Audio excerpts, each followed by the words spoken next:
Entonces, comenzamos con la explicación de la clase 4. Hoy vamos a ver excepciones, digamos, y eso lo vamos a ver, digamos, como una característica particular que interesa tener en cuenta. Y después, en la segunda parte de la clase, vamos a ver los conceptos teóricos de programación orientada a objetos. Eh, la programación con objetos, digamos, como es un paradigma bastante diferente a lo que venimos viendo hasta ahora, entonces lo tratamos de una manera un poco más, eh, como más pausada, ¿no? O sea, la idea es que el que no tiene experiencia con programación con objetos, que tenga un poco más de tiempo para procesarlo. Entonces hoy vamos a ver los conceptos, la clase que viene vamos a ver algunos ejemplos en Python y después vamos a ver las variantes, digamos, o cosas un poco más avanzadas relacionadas con programación con objetos. Por ahí, digamos, las analogías que vamos a ver hoy ayudan a entender, digamos, a qué apunta o a qué se refiere cada concepto, pero eh, yo creo que lo van a terminar de entender cuando pasemos a los ejemplos en Python. Eh, Creo que ahí es donde por ahí muchos de los conceptos que vamos a ver hoy van a quedar más claros o los van a poder, digamos, qué sé yo, visualizar mejor, ¿no? Está bueno, digamos, cuando se puede implementar el ejemplo y se pueden ver esas características que por ahí con palabras no son tan fáciles de entender o de percibir. Bien, respecto a excepciones, vamos a ver el control de excepciones y manejadores, ¿no? Es lo básico relacionado a esto, pero bueno, es lo necesario como para que, eh, digamos, ustedes puedan contemplar digamos, algunos aspectos algunas situaciones que se puedan dar durante la ejecución de la aplicación, sin que se les eh, cierre la aplicación a causa de un error o de algo o de una acción que no fue realizada como lo requiere la aplicación o el programa. Entonces, primero lo que vamos a ver es qué es una excepción. En este caso, la excepción, digamos, corresponde a un acontecimiento que puede ocurrir durante la ejecución del programa. Eh, este acontecimiento lo que hace por lo general es generar una interrupción, o sea, interrumpe el flujo normal de la aplicación eh, por determinado motivo, ¿no? Nosotros vamos a ver varios ejemplos y después al final hay una lista de las posibles excepciones que se pueden dar. Acá, por ejemplo, tenemos, a ver si puedo poner el puntero.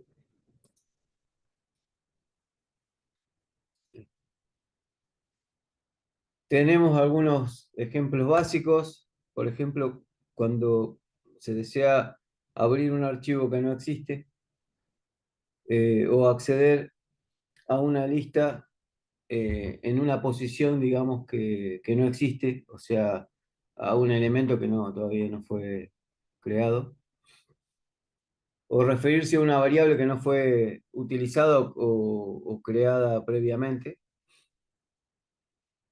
o cuando uno intenta mezclar datos de diferente tipo, ¿no? Por ejemplo, eh, tenemos una variable que trabaja con un tipo de datos, otra con otro, e intentamos realizar eso sin realizar una conversión previa.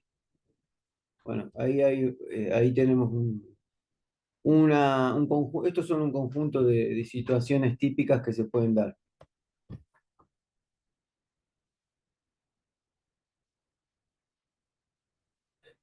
Y acá tenemos algunos de los casos, por ejemplo, cuando intentamos acceder a una lista con un índice que no existe. En este caso, el error que nos va a aparecer es el index error y, y ese es el nombre de la excepción, ¿no? Uno lo debe tener en cuenta eh, como para poder identificar rápidamente a qué tipo de excepción corresponde, ¿no? Acá tenemos otro tipo de error, otro tipo de excepción. En este caso, name error se da cuando, por ejemplo, intentamos usar una variable que no está definida. Y después, IO error corresponde, por ejemplo, a un error de entrada-salida. En este caso, estamos intentando acceder a un archivo que no existe.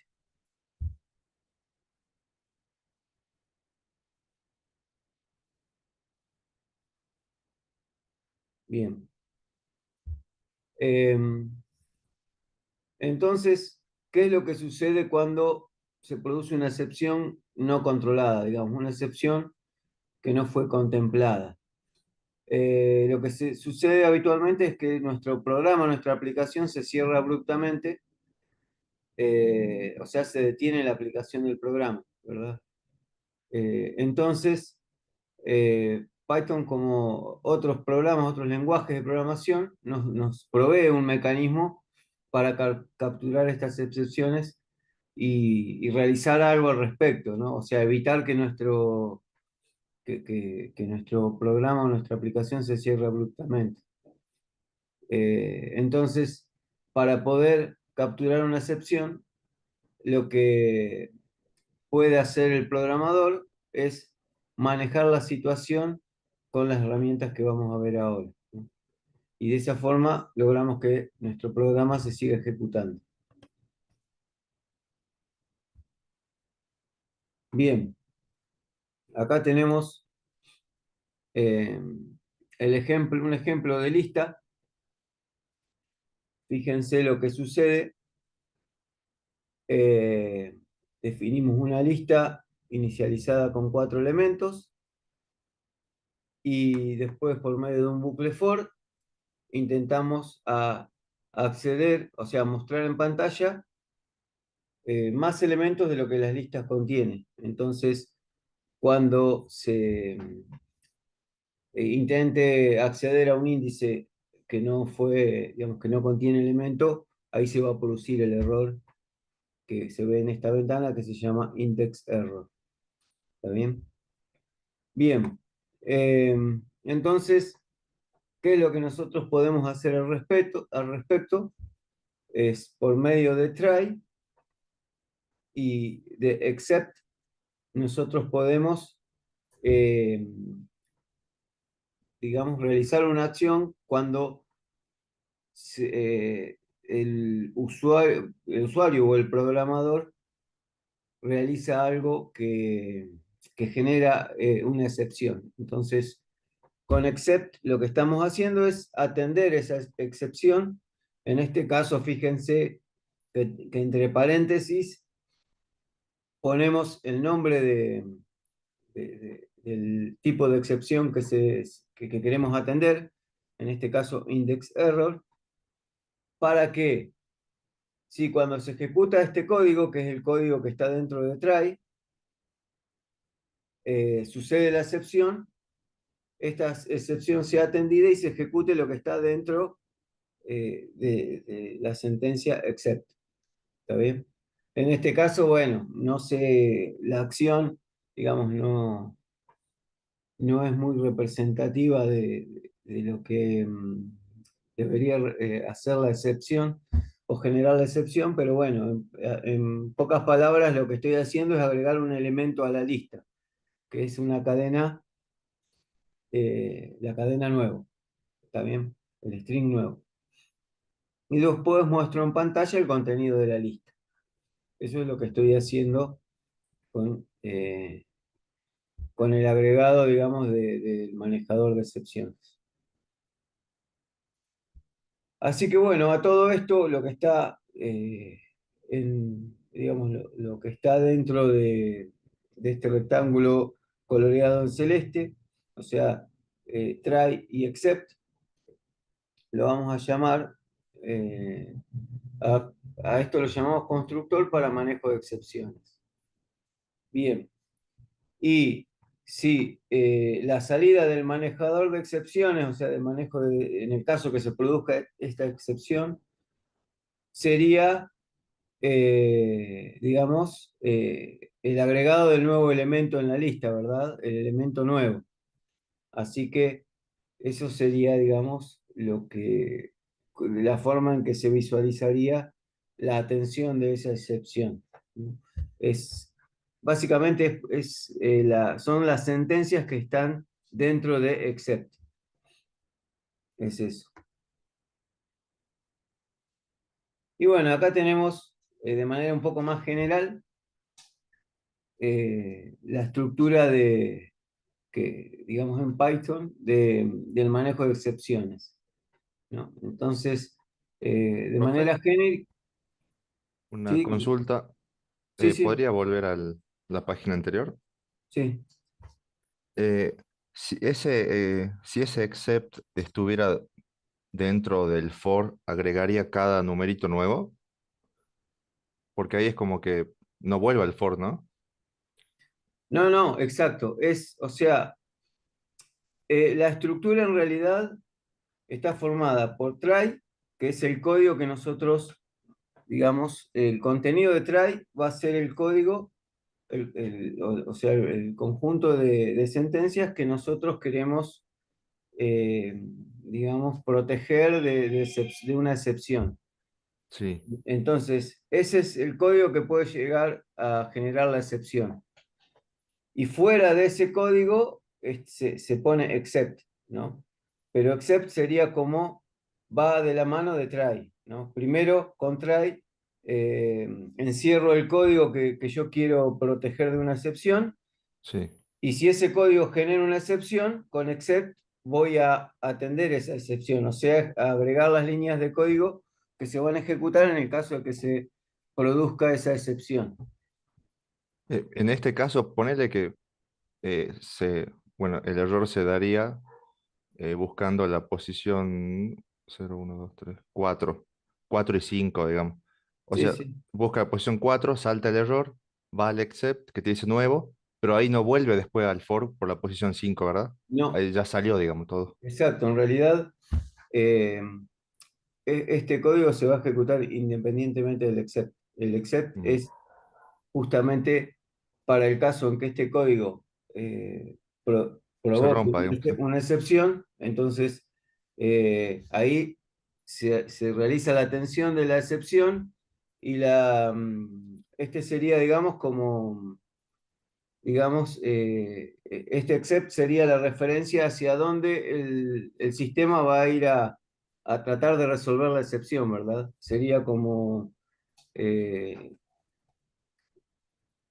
como o Sí, sí, sea, la salvedad, digamos. está por ahí mal dicho, pero sería como la función o el bloque de código que va a tratar de salvar esa excepción.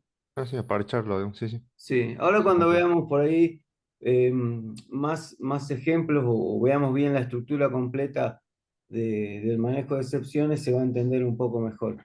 Gracias. Mm. Sí, una aclaración más que por ahí sirve. En general, cuando vos lo pones así de esta forma, el try except, es porque, bueno, vos querés manejar el error que surge haciendo algo en la lista y directamente dejar de hacerlo y seguir con tu Claro. código o decirle al usuario que ya falló. Si vos querés poder seguir con la lista, directamente metes el try except adentro del El for for. Ah, perfecto. Gracias. y ahí Gracias también. sigue el loop. Gracias. Ah, sí, es buena aclaración esa. Por ahí después voy a ver si agrego algún ejemplo con esa variante, como para que se entienda mejor. Bien, bueno, entonces esta sería la estructura general. Eh, ¿No? Entonces tenemos try, el conjunto de sentencias que, digamos que uno quiere de alguna manera, digamos, contener para el caso en que ahí se produzca la excepción o se realice algo indebido. Después las distintas except, los llamados except, corresponden a cada tipo de excepción que yo quiero atender, ¿no? Puede haber más de un tipo. Entonces, acá voy poniendo un except por cada tipo que yo quiero atender. Después está la sentencia else, que también va acompañada de- de un conjunto de acciones o instrucciones que se van a ejecutar en el caso de que no se produzca esa excepción. Y por último está finally, ¿no? Ahora vamos a ver ejemplos como para entender bien qué rol cumple cada una de estas partes del manejo de excepciones. Bueno, entonces como dijimos, dentro de try van a ir las sentencias que pueden producir la excepción, ¿no? O sea que yo asumo que pues, por algún motivo pueden generar una excepción, teniendo en cuenta, ¿no? que muchas veces la aplicación tiene una interacción con el usuario. Después, como dijimos, viene cada uno de los except con el nombre de excepción que uno quiere atender y las sentencias con las acciones que se van a realizar en el caso de que se produzca esa excepción. Y por último están else y finally, que son opcionales. Bien. Respecto entonces a lo que son las except, podemos tener tantos bloques except como se requieran, ¿no? Eso es en función de los distintos tipos de excepciones que nosotros consideremos que se pueden llegar a producir. Lo único que hay que tener en cuenta es que se va a ejecutar uno solo de todos esos, ¿no? O sea, el de la excepción que se produzca. Bien. También algo que se puede tener en cuenta es que un conjunto de excepciones pueden ser manejadas por un mismo manejador, ¿no? O sea, es poner un except y entre paréntesis las distintas excepciones que yo quiero atender separadas por comas. Eso significa que voy a tener un único except que eh, va a atender más de un tipo de excepción y las va a resolver por medio del bloque de código que ponga dentro de ese set. Eso es algo que también se puede hacer. Y después, nosotros podemos incluir un except sin nombre ¿cómo es? Sin asignarle un tipo de excepción. Esto es, por lo general, se debe agregar al final y actúa como un comodín. O sea, para el caso o sea, yo contemplo con este except, contemplo este tipo de excepción, ¿no? Y para el resto de las posibles excepciones pongo de manera genérica except sin especificar las excepciones que se van a atender y el conjunto de sentencias que me representan las acciones que se van a realizar por si se producen el resto de las posibles excepciones.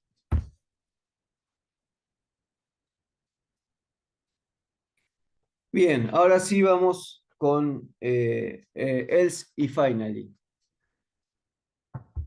Entonces, con respecto al else, el código que nosotros vamos a poner dentro de la cláusula else se va a ejecutar solo si no se levanta o produce ninguna excepción, ninguna de las excepciones contempladas.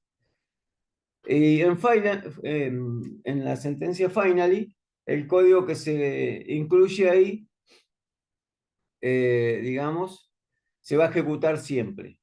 Y ahora vamos a ver cuál es, o sea, cuál sería la finalidad de que en esta cláusula, lo que está en esta cláusula se ejecute siempre. Significa siempre se haya o no producido la excepción. Una Bien, consulta. sí. ¿Cuál es la utilidad del finally? ¿No podríamos poner simplemente el código abajo? Y Ahora lo- justamente iba a comentar eso. Buenísimo. Eh, Porque sí, es como medio chocante el tema de que se ejecute siempre, ¿no? Pero o sea, o sea, recordemos que finally no es, eh, o sea, es opcional. Dentro del manejo de excepciones, no es obligatorio usar finally. Entonces, para determinadas situaciones, por ahí sí es recomendable usarlo.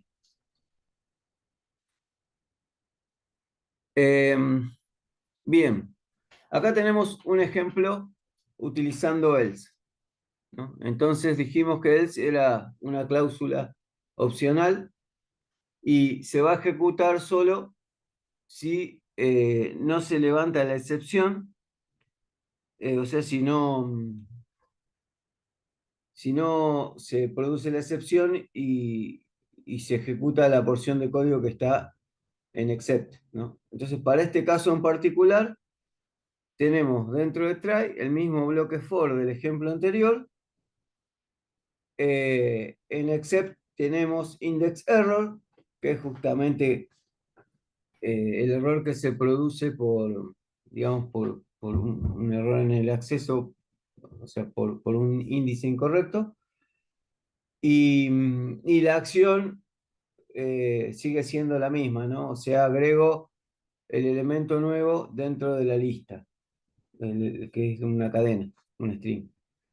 Pero ahora agregué else, ¿no? Entonces, cuando agrego else, la porción de código que va a estar dentro de else, lo que hace es mostrar en pantalla un mensaje que dice se ejecutó el bloque try de forma correcta.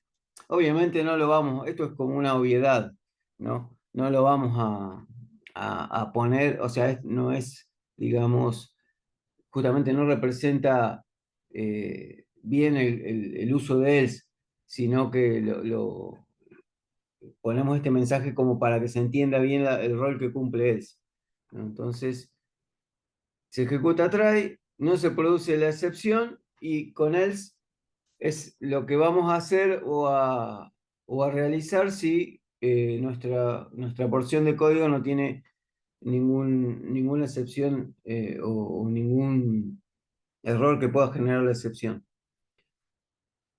Bien, entonces acá tenemos ese ejemplo simple y que es más que nada para mostrar por qué, o sea, qué es lo que hace que se ejecute el contenido de else, ¿no? Esa es bastante simple. Bueno, y acá tenemos la otra situación, que es cuando, en esta situación, como el rango del for va hasta 6 y, y acá y la lista tiene solo 4 elementos, entonces se va a producir la excepción, entonces en pantalla vamos a visualizar la ejecución del contenido de except, ¿no? Que es el agregado del elemento nuevo, ¿no? Que es lo que se muestra acá luego de la ejecución. Ahora, si no se produce la excepción, para que no suceda esto, lo que hacemos es, en el rango del for, eh, acceder a una lista de índices que está dentro de los elementos que tiene la lista. Entonces, de esa manera, esa excepción no se va a producir y en ese caso se va a ejecutar el contenido del else, ¿no? Entonces, acá podemos ver en el ejemplo la ejecución, en donde se puede visualizar claramente que se muestra el mensaje que está dentro de else, ¿no? Que es, se ejecutó el bloque try en forma correcta. Bien, esto lo podemos ver, si quieren, está subido este proyecto de excepciones, proyecto Colab, entonces lo podemos visualizar acá sin problemas, ¿no? Fíjense que esta sería la primera parte, donde tenemos la lista, y con el for eh, generamos un recorrido por los índices mayor a la cantidad de elementos que tiene la lista, ¿no? Entonces, lógicamente va a suceder el error.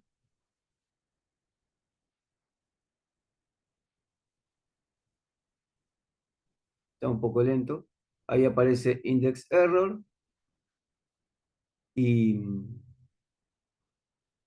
y nos agrega el detalle de que el índice está fuera del rango. El índice de la lista está fuera del rango. Acá tenemos el caso en donde ya metimos el manejador de excepciones, ¿no? Entonces ponemos try. Fíjense que todo lo que está dentro de try está indentado, ¿no? Que es el bucle for propiamente dicho con su contenido. Ponemos except, entre paréntesis, la excepción que queremos atender, que es index error, y ponemos lista.happen, que es para incluir un elemento al final de la lista, ¿no? En este caso, el elemento nuevo. Si lo ejecutamos, entonces, como el bucle for está fuera del rango, digamos, estamos tratando de acceder a un índice fuera del rango de la lista, cuando lo ejecutemos, lógicamente debería realizarse la atención de la excepción y ejecutarse el contenido de except. ¿Está bien? Acá vemos que se ejecutó el contenido de except y lo podemos verificar porque cuando mostramos la lista en pantalla aparece el nuevo elemento except. Fíjense el detalle este, ¿no? Eh, que la excepción se genera al momento en que intentamos realizar la acción indebida en la ejecución del bloque de código, ¿no? ¿Por qué? Porque con print íbamos mostrando en pantalla los distintos elementos de la lista, llegamos hasta el 3 y después cuando intentamos mostrar en una posición que no existe, ahí salta la excepción y se ejecuta el contenido de except, ¿no? Fíjense, 1, 2, 3 y ahí se produce la excepción. Y luego de ejecutar el contenido de la excepción, mostramos en pantalla el contenido de la lista y vemos que se muestra el agregado que generó la excepción. Bien, y acá está el ejemplo de else. También lo podemos ejecutar. En este caso debería ejecutarse la parte de except porque el rango va de 1 a 6. Entonces estamos haciendo algo indebido, intentando acceder a una parte de la lista que no tiene, digamos, cuyo índice es incorrecto, digamos que no tiene elementos.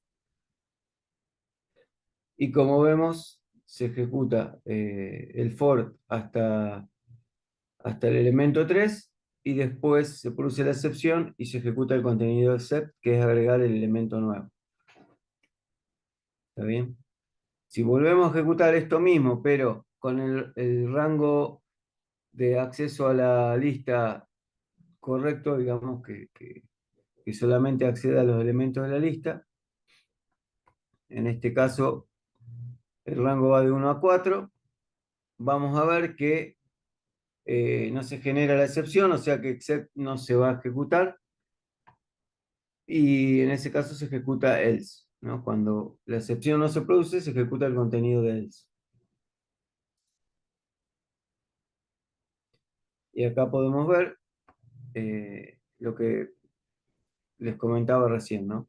Mostramos en pantalla los elementos de la lista y se muestra el mensaje que está dentro del else. Bien.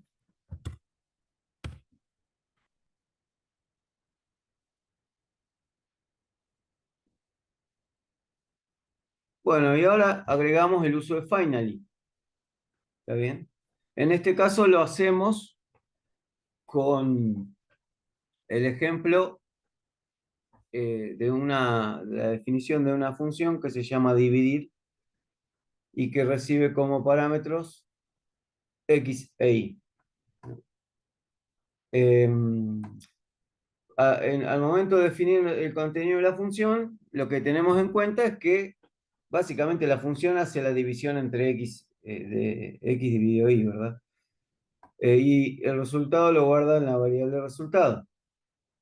Entonces, lo que hacemos es poner dentro de try la porción de código que puede generar excepción, en este caso es la operación de división, y el mensaje se terminó la ejecución, ¿no? Este mensaje es un mensaje adicional como para que no tener una única línea de código nada más.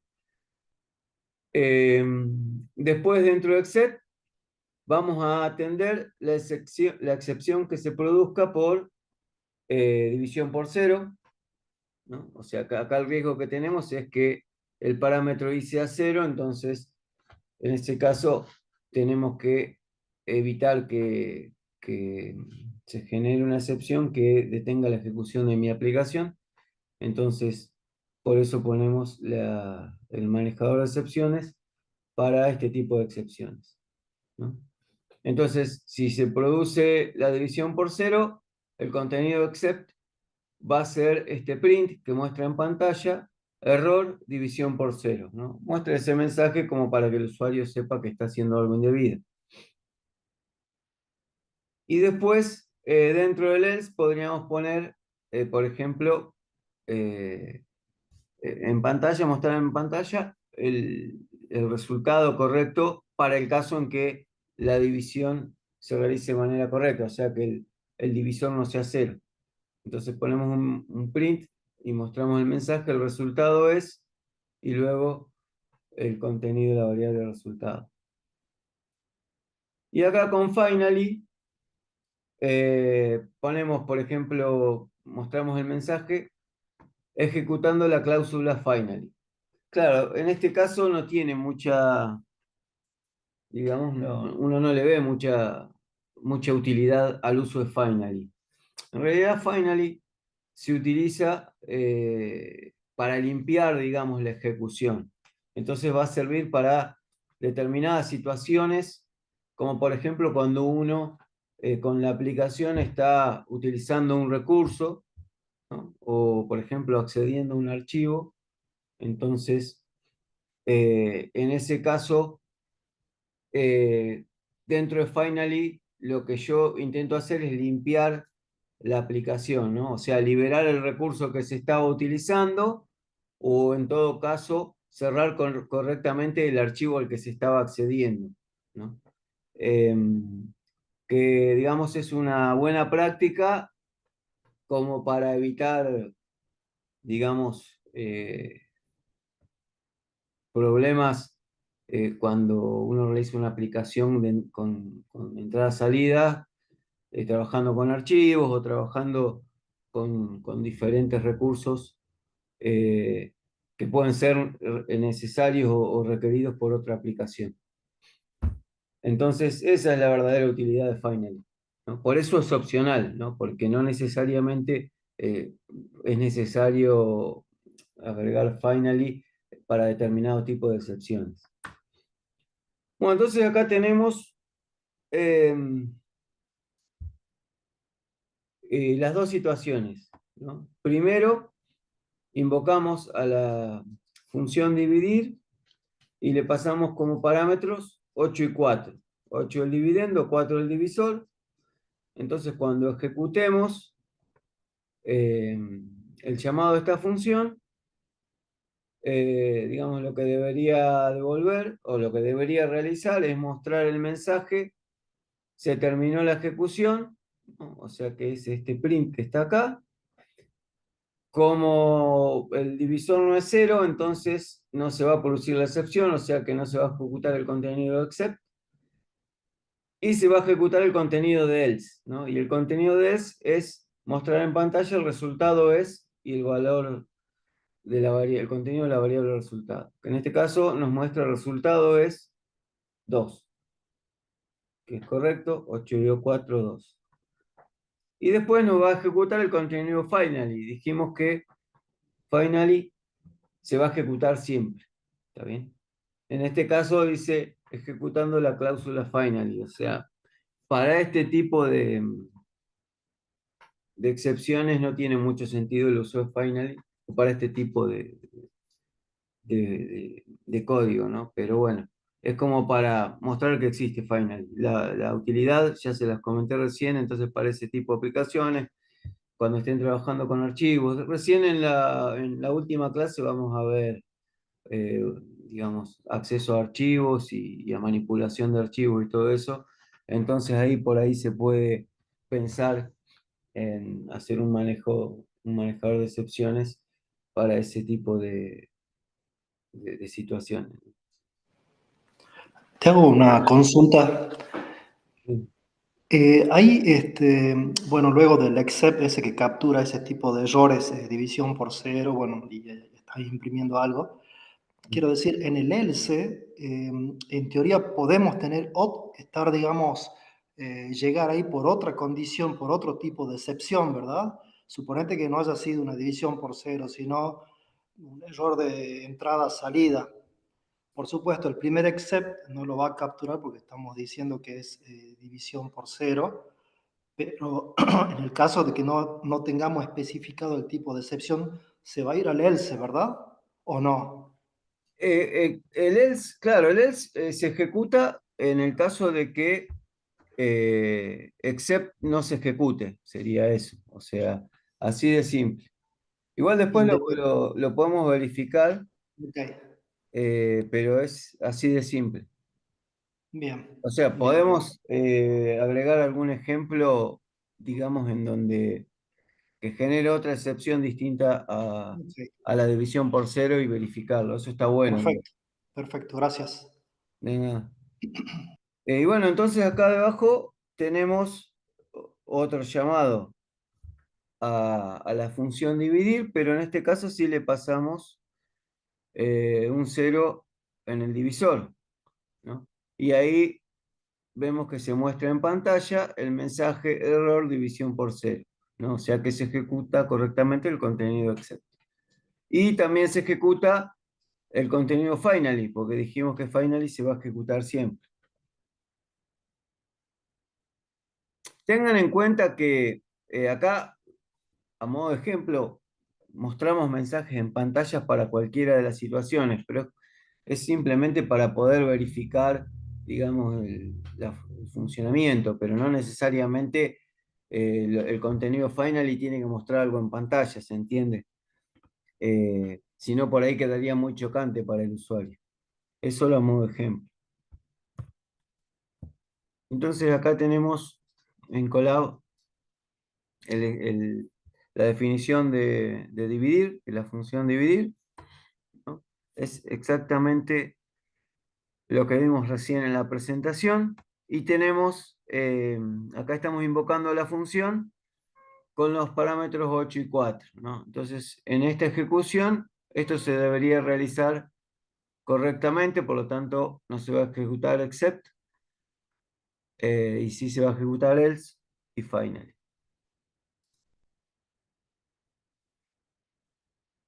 Bien, y acá vemos que se ejecutó correctamente.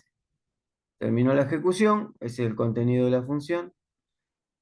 Eh, y el contenido del else que muestra el resultado es 2. Y luego el contenido final. Y ahora hacemos nuevamente la invocación a la función, pero el divisor va a ser 0, ¿no? Acá ya está igual el resultado, pero lo vuelvo a ejecutar, no cuesta nada. Nos muestra el mensaje error, división por 0, que era el contenido de except. Y obviamente el contenido final. Bueno, acá tenemos una lista de algunas de las excepciones predefinidas. Estas son las más comunes, digamos. Entonces tenemos la que vimos recién, Zero Division Error, ¿no? Este es un error aritmético y se lanza cuando el segundo argumento de la operación de división es 0. Después tenemos este otro que es E of error, que es un standard error, y se produce cuando se intentó leer más allá del final de un archivo. IO error, este es un error, digamos, que se produce cuando realizamos una operación de entrada-salida. El ejemplo que teníamos hoy era justamente el de acceso a un archivo. También tenemos import error. En este caso, es porque se produce cuando no se está encontrando el módulo o el elemento que se quiere importar, o sea, que se quiere levantar desde la aplicación, desde el programa que se está ejecutando.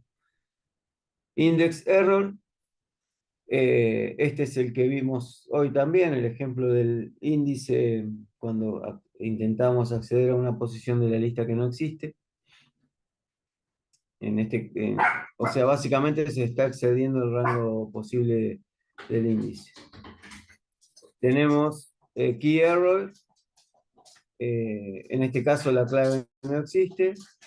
Memory error, memoria disponible insuficiente, este también se puede dar, eso depende, muchas veces también uno no tiene en cuenta al momento de programar y realiza alguna acción, digamos, que puede consumir demasiada memoria, entonces, bueno, ese mensaje les va a aparecer. Y bueno, y acá hay otros más, estos se los voy a dejar como para que, digamos, los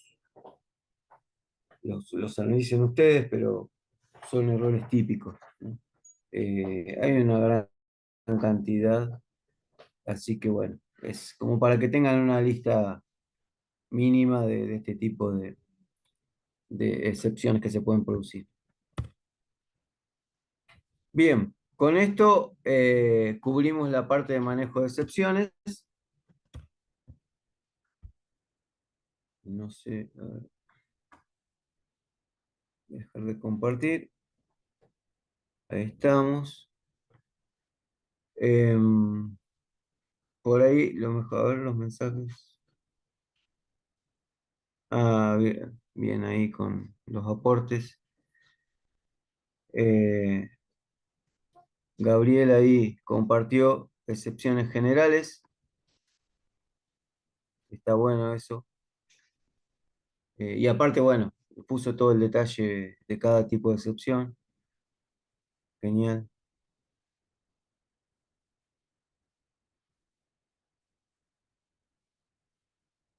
Bien, está bueno que hagan aportes más que nada los que ya tienen mucha experiencia programando, para los que por ahí, digamos, no vienen no tienen un perfil tan de programador, pero sí trabajan con análisis de datos y en esa área. Entonces va a venir bien. Todo aporte que puedan hacer es bienvenido. Lo mismo en los foros, ¿verdad? Por ahí alguien, compañero o compañera, que agregue algún comentario o algo que por ahí no está claro, está bueno que reciban el aporte de todos, ¿no? O sea, siempre que lo que uno agrega sume, será bienvenido. Bueno, vamos a hacer así, como ahora tenemos un cambio de tema, entonces hagamos una especie de break cortito de 10-15 minutos, si se preparan un cafecito o algo, y pasamos a la parte de objetos, ¿no? Como les dije, lo que vamos a ver de objetos es puramente conceptos, recién la parte práctica la vemos el jueves, entonces la idea es que se vayan familiarizando con el vocabulario, con los distintos elementos que tiene, digamos, este paradigma, y ya la clase que viene vamos a poder vincular esos conceptos con la programación en sí. Bien, pauso, así no queda muy extensa la grabación. Bien, ahí reanudé. Bueno, entonces en la segunda parte de la clase 4 vamos a ver los conceptos de programación orientada a objetos. Definición de objeto, estado y comportamiento, mensajes, características y otros detalles que forman parte de la programación orientada a objetos. Bien, básicamente el objetivo de la programación orientada a objetos es simplificar la complejidad del problema. ¿De qué forma? O sea, la idea es abstraerse, digamos, eh, y, y encapsular los objetos, ¿no? Entonces, de esa manera, nosotros podemos, digamos, representar su comportamiento de una manera eh, más clara, digamos. Eh, ¿Por qué? Porque en la programación orientada a objetos, por ejemplo, tratamos de personificar los objetos físicos. Entonces, por ejemplo, nosotros a un objeto le damos características, le damos una funcionalidad eh, que obviamente va a ser similar a la que tienen en el mundo real. ¿Está bien? Y bueno, desde ese punto de vista, un programa se va a describir en términos de los objetos involucrados. Y estos objetos van a poder interactuar entre sí. ¿De qué manera pueden interactuar entre sí? Intercambiando mensajes. Entonces, para llevar a cabo una tarea, eh, un objeto le puede enviar a otro un mensaje y este, en función del mensaje, va a realizar la acción correspondiente a la tarea.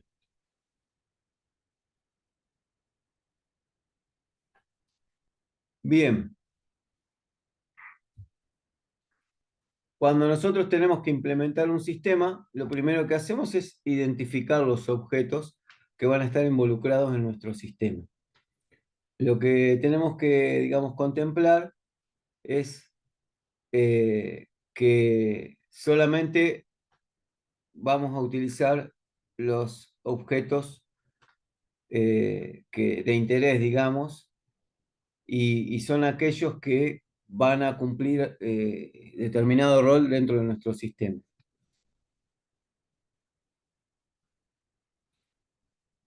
Bueno, entonces, ¿qué son los objetos? ¿A qué, digamos, le llamamos objetos? O bueno, básicamente la palabra es bastante representativa de lo que indica, digamos, un objeto en sí, ¿no? O de lo que justamente representa. Entonces el objeto nos permite abstraer un dato del problema.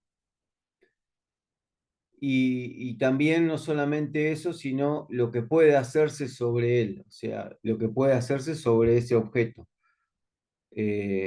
Por ahí la palabra dato no sería la adecuada como para definir mejor el concepto de objeto,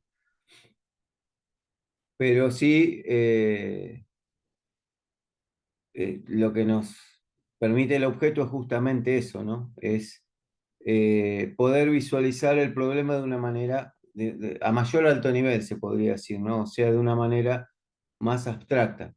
No me preocupo tanto, digamos, de cómo hace las cosas, sino eh, de qué representa ese objeto y qué cosas puede hacer.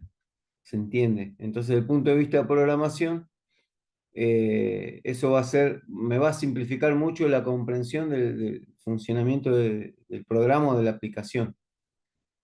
Dentro de lo que son objetos, lo que podemos tener en cuenta, digamos, es que los sustantivos nos permiten, digamos, son un punto de partida ideal para determinar los objetos de un sistema.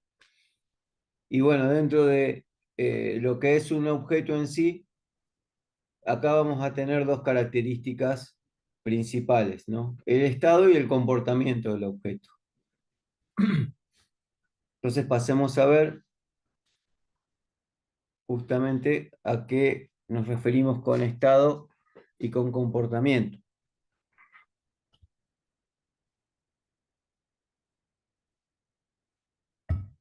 Bien, respecto a lo que es el estado, representa los atributos, o sea, las propiedades que tiene un objeto. Ahora vamos a ver algunas analogías y por ahí nos van a permitir entender bien el rol que cumple cada una de estas partes.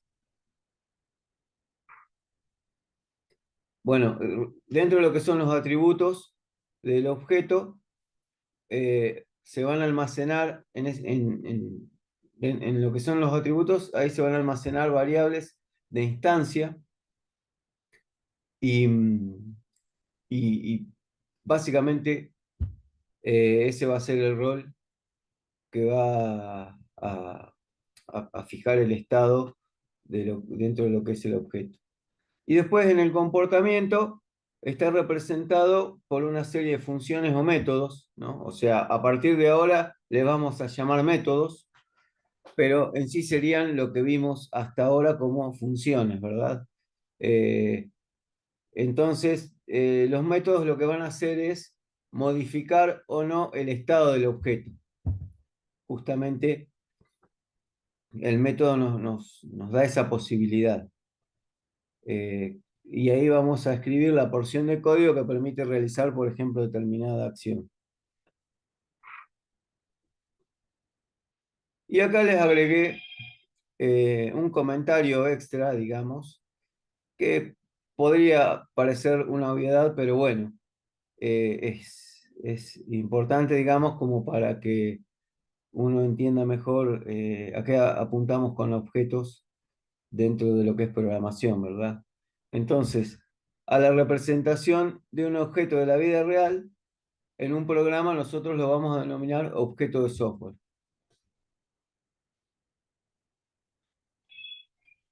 A ver, voy a...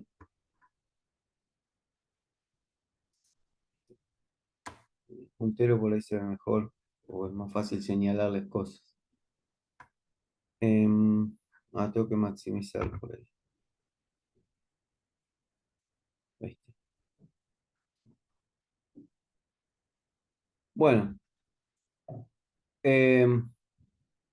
ver si puedo correr esto.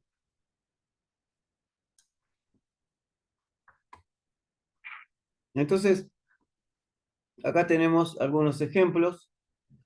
Estos son ejemplos bien simples, pero nos permiten por ahí entender un poco mejor a qué apuntamos cuando decimos estado del objeto o comportamiento del objeto, ¿no? Entonces, supongamos que tenemos el objeto perro. El objeto perro podría tener como estados nombre, raza, color, y respecto al comportamiento, podría ser ladrar, jugar, comer. Acá se podría agregar correr, entre otras cosas, etc. Respecto al objeto bicicleta, puede tener, por ejemplo, el estado frenos, número de cambios, cambio actual. Y respecto al comportamiento, podría ser acelerar, frenar, etc. También podemos representar objetos abstractos, ¿no? O sea, objetos que por ahí no son, digamos, algo físico que uno puede, digamos, visualizar o que sea tangible. Entonces, en este caso, por ejemplo, podríamos definir como un objeto una caja de ahorros o una cuenta corriente. Otra, digamos, relación que es importante tener en cuenta es la composición de objetos. Un objeto puede componerse de dos o más objetos y de esa manera tenemos lo que se llama un objeto compuesto. ¿Está bien? Por ejemplo, un curso está compuesto por un grupo de alumnos, ¿no? Entonces, después vamos a ver que también un alumno puede estar dentro de una categoría que puede ser persona y el alumno tiene determinadas características dentro de lo que es el objeto persona. Bueno, entonces cuando comencé con los conceptos dijimos que los objetos se comunican enviándose mensajes, así que supongamos que tenemos el siguiente ejemplo, ¿no? Pablo quiere hacer un pedido de helado para que se lo envíen a domicilio. Entonces va a llamar por teléfono a la heladería, lo va a atender una telefonista. Pablo va a solicitar el pedido, indicándole, por ejemplo, la cantidad, los gustos que desea, el domicilio donde debe ser entregado. Bueno, básicamente eso. Entonces, ahí tenemos, acá tenemos la secuencia, ¿verdad? Pablo es el que se comunica, del otro lado lo atiende la telefonista, entonces le envía el mensaje con el requerimiento, la telefonía sería en este caso el agente apropiado, digamos, y bueno, y ella va a tener la responsabilidad de satisfacer el requerimiento. Lo interesante acá es que Pablo no necesita saber cómo la telefonista va a resolver, digamos, el requerimiento, y la telefonista puede requerir de uno o más objetos, digamos, o como para llevar adelante la tarea, ¿verdad? Entonces, bien, supongamos entonces que la resolución del problema requiere la ayuda de otros individuos. Entonces la secuencia sería algo como lo que se muestra acá. Pablo es el emisor, la telefonista es la receptora, ella redirecciona el mensaje por un lado a la cajera, que es la que se va a encargar de cobrar el pedido, por otro lado a la persona encargada de preparar el pedido, o sea, de servir el helado, y por último al transportista o al repartidor, como quien dice, que va a ser el encargado de llevar el pedido a domicilio. Entonces acá cada objeto va a cumplir un rol, va a ejecutar una acción y, esta acción puede ser usada por otros miembros dentro de lo que es la comunidad, ¿está bien? Así que bueno, hasta acá el emisor envía un mensaje al receptor junto con un conjunto de argumentos que son los requerimientos de la solicitud que le hace. Estos son los requerimientos necesarios para llevar a cabo, los argumentos necesarios para llevar a cabo el requerimiento. Bien, entonces, hasta acá dijimos entonces que tenemos un receptor, tenemos un mensaje, el receptor entonces, en respuesta al mensaje, va a ejecutar un método que va a satisfacer esta solicitud, teniendo en cuenta los requerimientos.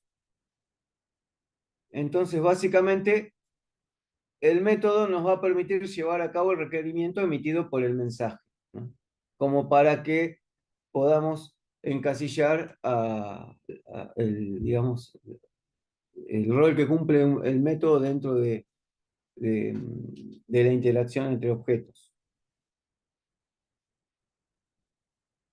Bueno, entonces, siguiendo con mensajes y métodos, para que un objeto lleve a cabo un método, dijimos que debe recibir un mensaje.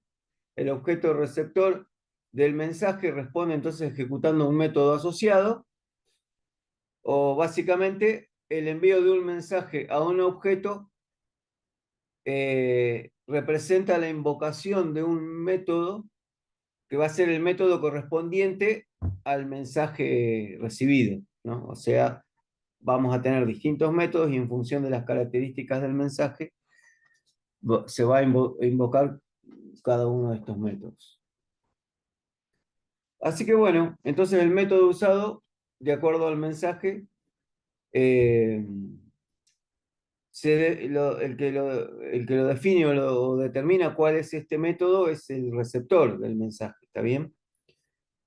Y este método podría variar dependiendo de quién es el receptor, ¿no? O sea, para un mismo mensaje, si tenemos distintos objetos receptores, vamos a tener distintos métodos o distintas formas de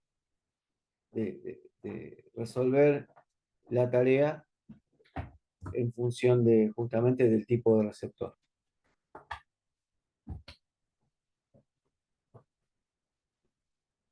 Bien, y ahora vamos a meternos con el concepto de clase. ¿Qué es una clase? Bueno, una clase sería como un modelo a partir del cual se pueden crear instancias con las mismas características y el mismo comportamiento. Cuando hablamos de instancias estamos hablando de objetos, ¿verdad? Entonces, nosotros definimos una clase que contempla un modelo y de esa clase después podemos generar instancias de objetos que cumplen con esa clase. ¿Está bien? Entonces podemos tener más de un objeto que se puede encasillar en ese modelo, o sea, en esa clase. Y ahora vamos a ver algún ejemplo también, hacer alguna analogía como para entender mejor, digamos, a qué estamos definiendo como clase o a qué estamos llamando clase. Esto está bueno, digamos, este parrafito, porque básicamente con la clase entonces agrupamos a todos los posibles objetos que comparten las mismas características y funcionalidades. Entonces podemos, digamos, tener la clase auto y dentro de lo que es la clase auto vamos a tener un conjunto de atributos y el comportamiento que tienen en común todos los autos. ¿Está bien?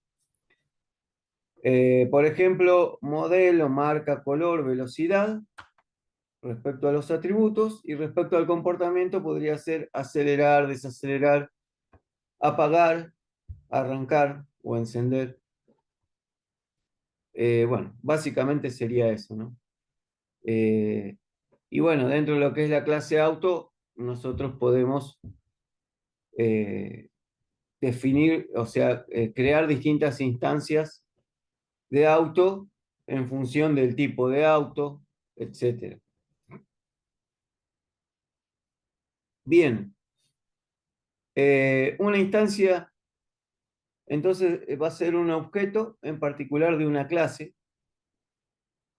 Y por ejemplo, si tenemos la clase perro, podríamos definir la instancia Rocco, que sería un objeto que proviene de instanciar la clase perro. ¿Está bien? O Silvia podría ser una instancia de la clase cliente, o Ana, Abril y Belén podrían ser instancias de la clase alumno, o el auto de Andrés podría ser una instancia de la clase auto, o Agustina podría ser una instancia de la clase empleado, ¿no? Como para dar distintos ejemplos de lo que sería instanciar un objeto. El banco donde pago mis cuentas sería una instancia de la clase banco, ¿está bien? Bueno, dentro de lo que, digamos, serían clases, vamos a ver que tenemos jerarquía de clases. ¿A qué apuntamos con el concepto de jerarquía?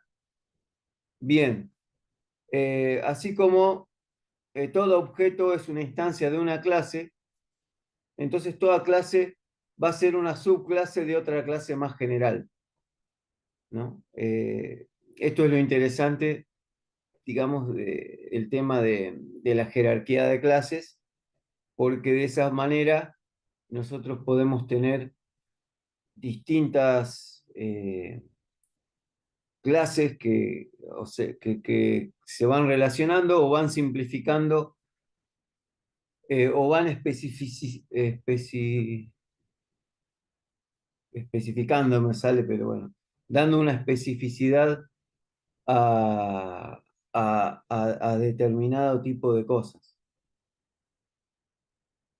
Entonces, por ejemplo, cuando nosotros creamos una nueva clase, lo que estamos haciendo por ahí es colgándonos o asociándola a otra clase ya existente en el entorno.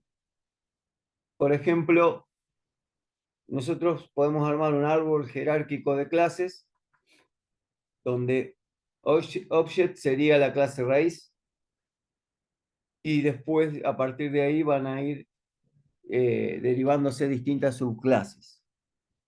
Y acá tenemos, por ejemplo, un ejemplo, ¿no? Podríamos tener la clase persona, que va a tener un nombre, apellido y DNI, y después la clase alumno podría ser una subclase de la clase persona, en donde además tiene el atributo legajo.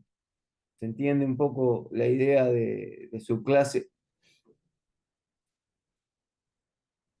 Entonces, la clase persona va a estar arriba en la jerarquía y la clase alumno sería una subclase en donde sería una subclase de la clase persona, pero con algunos detalles extra.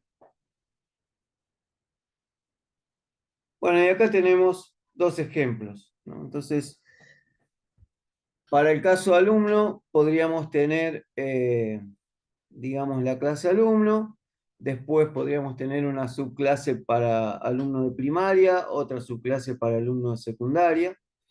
También lo mismo podemos hacer con una cuenta bancaria. Podríamos tener una subclase para caja de ahorro y otra para cuenta corriente.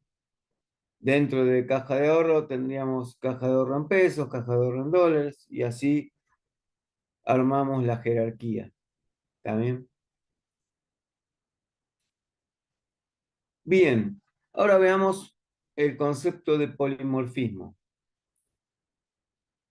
¿A qué apunta este concepto, no?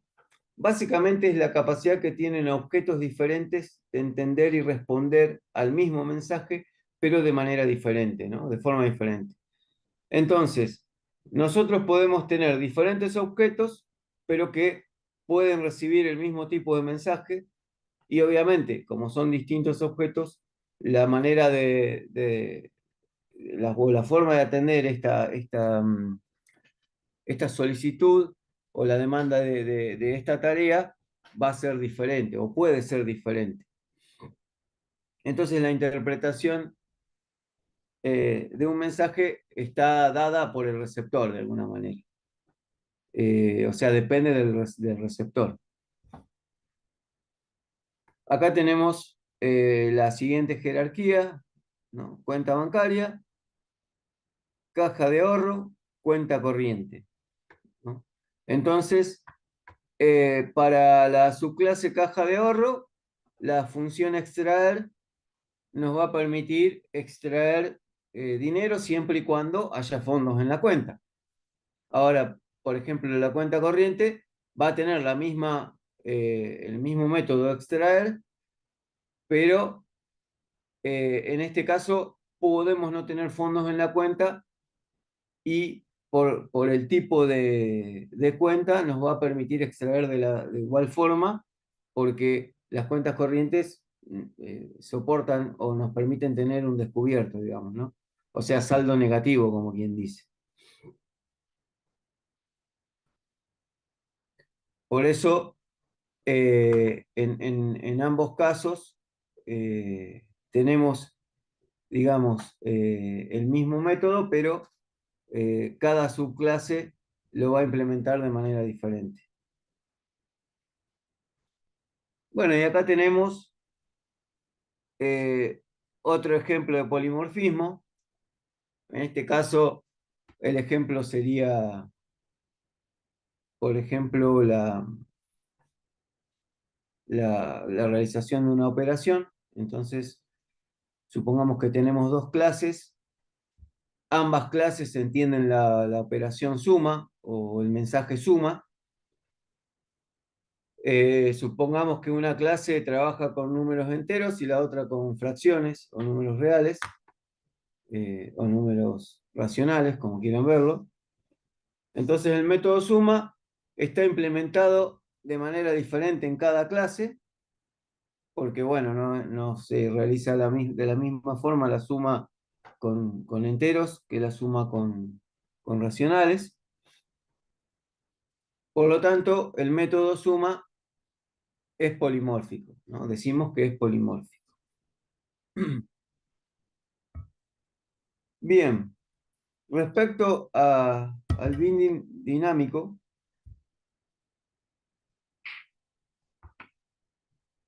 la traducción de binding sería como enlace, ¿está bien?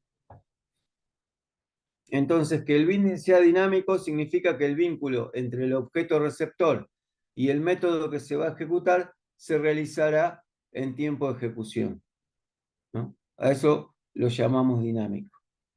Entonces, lo que sucede habitualmente es justamente eso.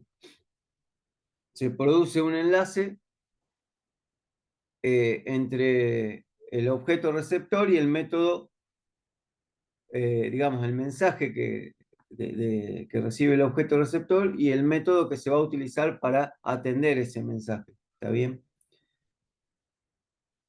Y dependiendo del objeto receptor, como dijimos previamente, va a depender también de cuál va a ser el método que se va a utilizar para atender o responder a ese mensaje. Bien. Y bueno, y acá tenemos, digamos, otra forma de ver el binding dinámico, ¿no? En los lenguajes, esto es por lo general, ¿no? Por lo menos en Python se cumple. En los lenguajes, digamos, orientados a objetos, estos no son tipados, lo que significa es que no se declaran las variables, ¿no? Como venimos viendo en Python, nosotros escribimos la variable y automáticamente le asignamos un contenido y esa variable va a trabajar con con el tipo de datos que nosotros le asignemos, ¿no? Sin necesidad de especificar previamente qué tipo de datos va a manejar la variable. Entonces, hay binding dinámico entre la clase del objeto y la variable que apunta a dicho objeto. Por ejemplo, ¿no? Supongamos que nosotros decimos, bueno, x igual 3. Lo que estamos haciendo con esta asignación es decir que la clase, digamos, la variable x va a trabajar con enteros, ¿no? O sea, eh, este número 3 me está explicitando que la clase, digamos, va a ser de tipo entero. Entonces, class nos muestra entero, íntegro. Ahora, si a x le asigno la cadena perro, el string perro, entonces ahora x es de la clase string, de tipo string, ¿no? Entonces clase nos muestra un string, ¿está bien? Eso es, digamos, otro ejemplo del binding dinámico, que durante la ejecución de nuestra aplicación, o sea que dinámico significa que esto se va a producir durante la ejecución, no en tiempo de compilación, ¿no? Si es en tiempo de compilación es estático. Si el dinamismo se obtiene cuando esto se realiza en tiempo de ejecución. O sea, mientras la aplicación está en ejecución.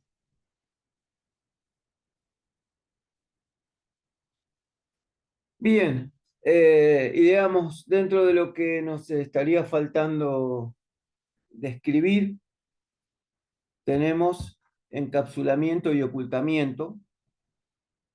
Bueno, cuando hablamos de encapsulamiento,